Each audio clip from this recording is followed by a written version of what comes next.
জোরে হবে তো? এই আওয়াজ জোরে হবে? আরে কথা বলে না কেন? আমি তাকবীর দিলে জোরে আওয়াজ পাবো? এই কথা পাকা?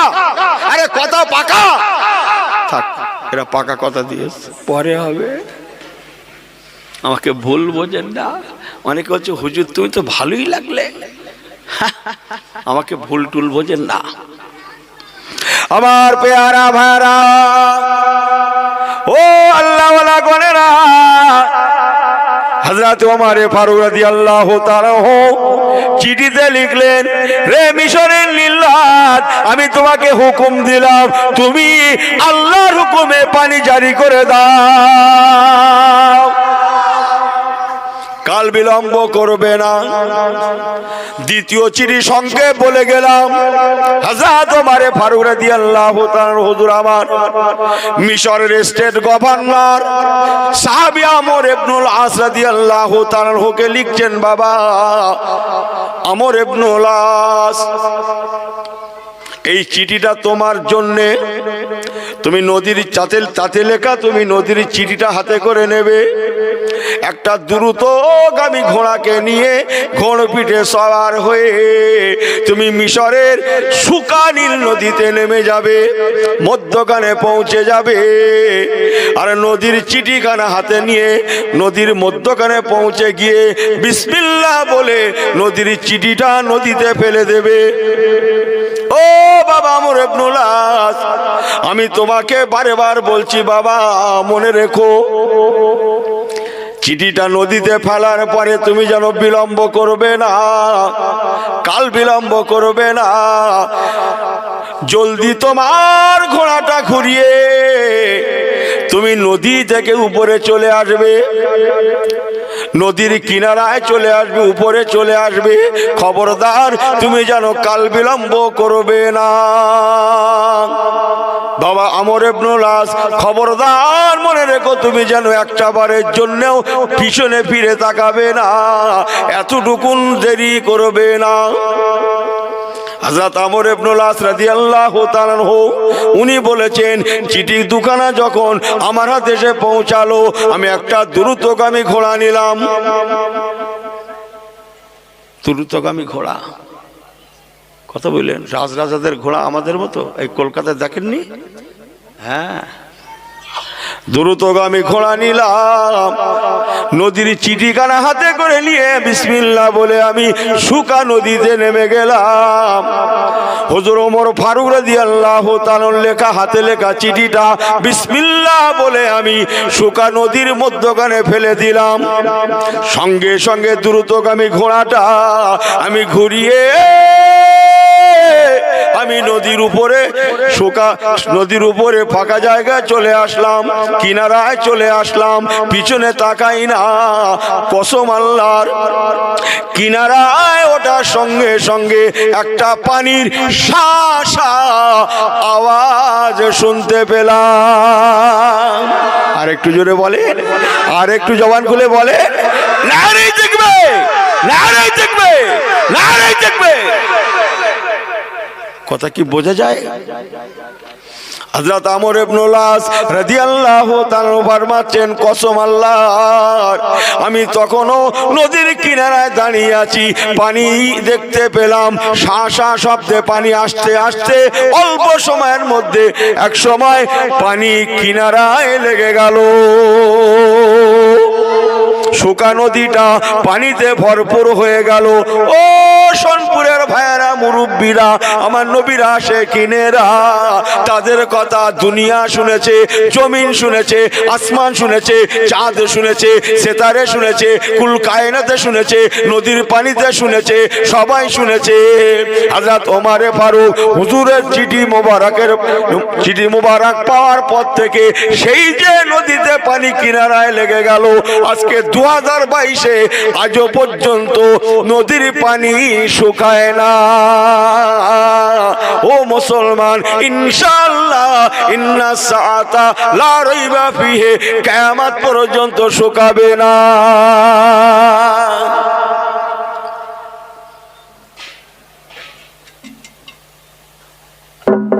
আর এনার কি হচ্ছে, এনার সাইকেল আছে, বেল আউট, এই সাইকেল আছে কি আউট বললো, এই সাইকেলে কিড়িং দেয় না, বেল খুলে নিয়ে গেছে। এই কথা বোঝেন না, বোঝেন না, সাইকেল আছে বেল আউট। কোথা আছেন আপনি? ইনি অনেকবার ঠকেছে, জুতো আর মিল করতে পারে না, হারিয়ে যায়, এ হয় তা হয়, পাক্কা নিয়ে। এবার যদি যাই জলসা শুনতে, মসজিদে নামাজ পড়তে, জুতো দু জায়গায় রাখবো, দুটো জুতো দু জায়গায় রাখবো, একটা এ মাথায় রাখবো, একটা সে মাথায় রাখবো, যাতে খুঁজে না পায়। হ্যাঁ, এই কথা বুঝছেন? আল্লাহ বলছে, এই পাগলা, দুই মাথায় রাখতে হবে না, তুই আমার হয়ে যা, তোর বডির দায়িত্ব আমার, জুতো তো জুতো, পাশাপাশি রাখ, কিচ্ছু হবে না। আর তুই যে এ মাথায় সে মাথায় রাখছিস, ও বান্দায় যদি না লায়, কুত্তা এলে পালাতে হয় তাও পালাবে। এই কথা বোঝেন না, বোঝেন না, ও কুত্তা এলে পালাতে হয় তাও পালাবে। কথা বুঝছেন? আমার পেয়ারা, আমার আল্লাহওয়ালা গণেরা, ও নওজওয়ানেরা, তাই বলে গেলাম ফিরে আসুন, তওবা করি। ইয়া আইয়ুহাল্লাযীনা আমানু তুবু ইলাল্লাহি তাওবাতান নাসুহা, খালেস তওবা করুন, অন্তর থেকে তওবা করুন। ও মুসলমান, আমার আল্লাহ বান্দা বান্দিদের খালেস তওবাকে শুধু কবুল করেন না, বরং খালেস তওবাকে ফিরত দিতে হাদিসে কুদসি শরীফে লেখা, আমার আল্লাহ লজ্জা বোধ করেন, হায় হায়, বান্দা তওবা করলো, আমি আল্লাহ কেমন দ্বারা ফিরত দেব, কেমন করে ফিরত দেব? আমার আল্লাহ ফিরত দেন না। জোরে বলবেন না? এই জবান খুলে বলবেন না? আর একটু জোরে বলতে পারেন না? নারাই দেখবে, নারাই দেখবে, নারাই দেখবে। সব ঠিক হয়? দুটো কথা নিয়ে রাখেন। ইনি মনে করছে এরকম চলছে, ভালোই হচ্ছে, পাগল, যা ভাবছেন তা নয়। সোজা আঙুলে ঘি না উঠলে কি ওয়াদা করেছিলাম বিদায়? এই কি বলেছিলাম? সোজা আঙুলে কই, সে আঙুল বেঁকিয়ে ধরো, আর একবার ধরো, থাক, আগের থেকে ফের বেশি বেঁকিয়েছে। এই কথা বুঝছেন না? পুরো শিশি উঠে আসবে, শুধু ঘি উঠবে না। আল্লাহ ইতিহাস ঘেটে দেখেন, আগেকার নবী আলাইহিস সালামদের জামানায় বহুতবার ऐसे হওয়া, আল্লাহ এমন আঙুল বেঁকিয়েছিলেন, শিশি উঠে এসেছিল, শিশি। মৌলী সাহেবদের কথা মানছে না, আলেমদের কথা মানছে না, ইমামের কথা মানছে না, ওস্তাদের কথা, শিক্ষকের কথা ছাত্র মানছে না। আমরা ছোট বয়সে স্কুলে গেছি ভাই, আমরা ওস্তাদ দেখলে, শিক্ষক দেখলে আমাদের কি হতো? পা এই কাঁপান কাঁপান কাঁপান, দুটো পা কিরকম হতো বলেন বলেন? আমার এখনো কাঁপছে পা দুটো, এই দেখতে পাচ্ছেন? কাঁপান, শুধু পা কাঁপতো, ফুল বডি কাঁপতো, শুধু বডি কাঁপতো। মাঝে মাঝে অনেকে কি ওয়াজ বুঝতে পারতা নেই, পায়জামায় প্যান্টে এরকম হয়েছে মনে হচ্ছে, তাহলে বুঝবে কি করে? আমাকে ভুল বোঝেন না, পেশাব ফিরে ফেলতো। আর এখন কি? ছাত্রদের ঘরে ওস্তাদরা যদি জোর করে কিছু বলে, ওস্তাদ কাঁপতে শুরু করে, কি হয় কি হয় কি হয় কি হয়, এ দেখছে যা হয় হোক, তোর পড়া যা হয় হোক। আমাকে ভুল বোঝেন না, যা হয় হোক, কি শিখবে না? আমার কথা বুঝছেন না আপনারা? ইস, ऐसे दिन বেশি দিন नहीं रहेगा, कसम আল্লাহর, এই জগৎ পূর্বেকার ন্যায় ফিরবে। ইচ্ছা মতো মনে করছেন, যা ইচ্ছা তাই, বাপে কিছু বলেনি, মায়ে কিছু বলেনি, গ্রামের লোক কিছু বলেনি। আল্লাহর কসম, যখন এই রকম স্লিপিং হবে জগতের মানুষেরা যখন ইচ্ছা মতো চলবে, বেপরোয়া চলবে, ইসলামটাকে নিজের খেয়াল খুশি মতো ব্যবহার করবে। মন চাইলো মসজিদে গেল, মন চাইলো না, কি বলেন? আর আপনারা খানিকটা ওয়াজ করেন না, মন চাইলো না, গেল না, এই তো ঠিক আছে, তো ওয়াজ বুঝছেন তো? তাহলে মন চাইলো নামাজে দাঁড়ালো, মন চাইলো না, দাঁড়ালো না। ও মুসলমান, দুনিয়ার মানুষ যখন বেপরোয়া হয়ে যাবে, আল্লাহ পাক ছাড় দেন, বলেন, ছাড় দেন। মাগার, আবার মাগার কি? ওই মাগারটাই ওয়াজ, ছেড়ে দেন না।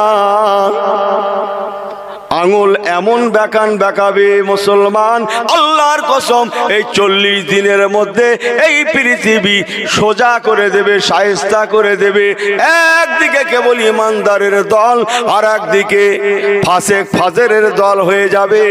রাসূলুল্লাহ বলেছিলেন ইমানদাররা ওই সময় যদি কোরআন পাকে সূরা কাহাফ, মনে আছে ওয়াজটা, সেই অনেকক্ষণ আগে ছেড়েছিল। এই জন্য তো প্রথম বসতে হয়, মাথা ঠিক রাখতে হয়, গৌর ফেকের করে শুনতে হয়। আপনাদের দোয়া, আমার পীরের দোয়া নেই, আমি লাইনচ্যুত হয়ে যাব। হ্যাঁ, নবী আমার বলেছিলেন আল্লাহর কোরআন পাকের সূরা কাহাফ, একটু সূরাটা বড় সূরা, ওই সূরাটা যদি কেউ বারে বার তেলাওয়াত করে, হুজুর আরো বলেন বাবারা পুরা সূরাটাও যদি না পারে, কমপক্ষে সূরা কাহাফ শরীফের প্রথম থেকে 10টা আয়াত মুখস্থ করে নিয়ে বারে বার তেলাওয়াত করে, হুজুর ফরমালেন বাবারা যদি মুখস্থ করতে নাও পারে, কমপক্ষে আল্লাহর কোরআন শরীফ পাক দেখে সূরা কাহাফ শরীফের প্রথম থেকে 10টা আয়াত বারে বার তেলাওয়াত করতে পারে। আমি রাসূলুল্লাহ বলে গেলাম আল্লাহ পাক সূরা কাহাফের ওসিলায় তাকে দুনিয়ার জমিনে দাজ্জাল কাজ্জাবের হাত থেকে, শয়তানের হাত থেকে বাঁচিয়ে দেবে, তার ঈমানটা বেঁচে যাবে। আল্লাহুম্মা, ছেলেরা পড়ো সাল্লি আলা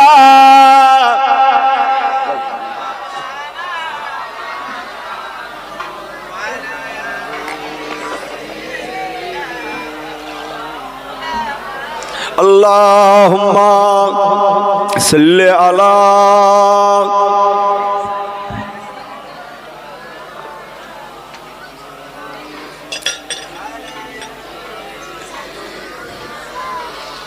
रह गया और उसमें आ जा, रोहे बेलाली ना रही, रह गया और उसमें आ जा, रोहे बेलाली ना रही, फलसफा रह गया तलकीने गाजली ना रही। अल्लाहुम्मा सल्ले अला, ছেলেগুলো পড়ো না, সাইয়্যিদানা ওয়ালা আলে সাইয়্যিদানা। নারে তাকবীর, আর একটু জোরে বলবেন না নারে তাকবীর, আর একটু জোরে আওয়াজ করতে পারবেন না নারে তাকবীর, নারে তাকবীর। সব ঠিক আছে জি? চলেন দুটো কথা বলি, শেষ জামানা, শুধু রাসূলুল্লাহর জন্য বেঁচে যাচ্ছি। আপনারা জানেন না ভাই, আমলের কালার আছে, আমলের রং আছে, ইমানের নূর আছে। ইস, যা মন চাইছে করছে। হুজুর যেমন তার সাহাবীরাও তেমন, হুজুর যেমন তার সাহাবীরাও তেমন। আল্লাহ নবী দিন দুনিয়ার বাদশাহ রাহমাতুল লিল আলামিন নবী কামলিওয়ালা মদিনায় যাচ্ছেন। মদিনার মানুষেরা, ছেলেরা, বাচ্চারা তাড়িয়ে রসুলের পাককে নেওয়ার জন্য 2 জনা, 10 জনা, 20 জনা, 50 জনা একত্রিত হতে 3000 প্লাস হালকা বয়সের ছেলেরাও রসুলের পাককে ওয়েলকাম, কি বলে, সুস্বাগতমের জন্য তারা মদিনা থেকে মক্কার পথে পাড়ি জমালেন। বলুন না জোরে সুবহানাল্লাহ। অথচ তারা মদিনা শরীফে রাসূলুল্লাহ তখনও যাননি। কত বললাম? 3000 প্লাস হালকা বয়সের ছেলে, যাদের মধ্যে সব থেকে বেশি বয়স ছিল, তার বয়সটা 12 বছর, তার নাম হযরতে সাদ রাদিয়াল্লাহু তাআলা আনহু। হাজার বাচ্চারা, তারাও পর্যন্ত নবী কামলিওয়ালার জন্য দিওয়ানা। বলেন না সুবহানাল্লাহ। মদিনার সমস্ত মানুষেরা নবী কামলিওয়ালার জন্য ঘর থেকে বার হয়ে পড়লেন। আল্লাহ নবী আসছেন, চলো আমরা নবী কামলিওয়ালাকে সুস্বাগতম জানাই, হুজুরকে অভ্যর্থনা জানাই, সঙ্গে করে নিয়ে আমরা মদিনার জমিনে পৌঁছে দিই। বলুন না সুবহানাল্লাহ। হাজার মদিনার মানুষেরা, সাথে আরো বহু ইহুদিরাও ছিল। আপনারা জানেন না ভাই, হুজুর যে মদিনায় গিয়েছিলেন, খবরটা সর্বপ্রথম ইহুদিরা মদিনার মুসলমানদের কাছে পৌঁছেছিলেন। ও মদিনার মুসলমানেরা, তোমাদের নবী তোমাদের মদিনায় আসছেন। বলুন না সুবহানাল্লাহ। আমরা দেখলাম উনি মদিনাতে আসছেন। আহা, মদিনার মেয়েরা মায়েরা বেটিরা তারা পর্যন্ত নবী কামলিওয়ালার জন্যে ও মুসলমানের ছেলে মেয়েরা তখন আল্লাহ নবী মদিনায় পৌঁছান না। মদিনার মেয়েরা মায়েরা বেটিরা তারা মনে মনে মনে মনে ভাবতে লাগলেন আল্লাহ নবী আসছেন, আল্লাহ নবীর জন্য আমাদের পুরুষেরা আছেন, আমাদের ঘরের বাচ্চারা আছেন। আল্লাহ নবী যে উটনি কাসোয়া চতুষ্পদ জন্তুটা উটনিটা চড়ে আসছেন, ওই উটনিটাও ক্ষুধার্ত হয়ে পড়েছে, পিপাসিতা হয়ে পড়েছে। মেয়ে উটনি কাসোয়া কোরআন পাকে নাম, পিপাসিতা হয়ে পড়েছে। তাই আমরা হুজুরের বাহন উটনি কাসোয়ার জন্য কি একটু খাদ্যের ব্যবস্থা করব না, একটু পানির ব্যবস্থা করব না? এই না মনে করে মদিনার শত শত মেয়েরা মায়েরা বেটিরা তারা বার হয়ে পড়লেন, সঙ্গে করে একটা কাস্তে নিলেন, একটা করে পাত্র নিলেন, ছুটে ছুটে মদিনার খরমা বাগান ঘুরে ঘুরে ঘুরে ঘুরে এ বাগানে ও বাগানে ঘুরে ঘুরে কচি কচি ঘাসকে কালেকশন করে তারা ছুটে ছুটে বাড়িতে আসতে লাগেন। তাদের মনের তামান্না আমাদের বাড়ির সম্মুখ দিয়ে যখন আল্লাহ নবী হুজুর কামলিওয়ালা রাহমাতুল আলামিন যখন যাবেন, ওই সময়ে হুজুরের ক্ষুধার্ত পিপাসিতা উটনির সম্মুখে আমরা কচি ঘাসের পাত্রটা ধরবো, পানির পাত্রটা ধরবো, আশা রাখি হুজুরের উটনিটা কচি কচি ঘাসকে দেখে সে তার খাদ্যকে দেখে দাঁড়িয়ে যাবে, পিপাসিতা উটনিটা দাঁড়িয়ে যাবে। নিশ্চয় আল্লাহ নবী দিন দুনিয়ার বাদশাহ ওমা আরসালনাকা ইল্লা রাহমাতাল লিল আলামিন।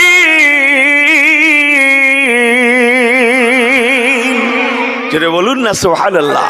নবী কামলিওয়ালা নিশ্চয়ই উটনির পিঠ থেকে নামবেন, আর হুজুর নামলেই পরে আমরা একটু বসার ব্যবস্থা করে দেব। ও মুসলমানের ছেলে মেয়েরা, শত শত মেয়েরা মায়েরা বেটিরা যে যার বাড়ির সম্মুখে খাদ্য পানি নিয়ে দাঁড়িয়ে যায়, অথচ নবী কামলিওয়ালা সারা জীবন আল্লাহর হুকুমে চলেছেন। তাই হুজুরের উটনির কাসোয়াটা সে ক্ষুধার্ত, সে পিপাসিতা, তথাপিও সে কারো খাদ্যের দিকে তাকায় না, কোনো কচি ঘাসের দিকে তাকায় না, সে পিপাসিতা কোনো পানির পাত্রের দিকে তাকায় না, সে আল্লাহর হুকুমে আপন কক্ষপথে চলে। আমার রাসূলুল্লাহর জন্য যে বাড়িটা নির্ধারিত করে তৈরি করে রাখা আছে, তো আবার অন্য আজ জুড়তে হয়, সে সময় আমার হাতে নেই, আর সে শ্রোতায় নেই। আজকে শ্রোতার চাপে আমার ওয়াজ ভুল হয়ে যাচ্ছে, আপনারা ভুল বোঝেন না আমাকে। আমি কি বলছিলাম, কখনো কখনো চোখ বুজিয়ে চালাতে হয়, মনে আছে? আজকের সেই মন্ত্র আমি খুব কায়দা করে আমল করছি, খুব কষ্ট করে আমল করছি। আপনারা জানেন না, এদের জ্বালায়, এদের জ্বালায়। হ্যাঁ, কি বলি বলুন দেখিনি। আমার পেয়ারা ভাই আল্লাহওয়ালা গণেরা,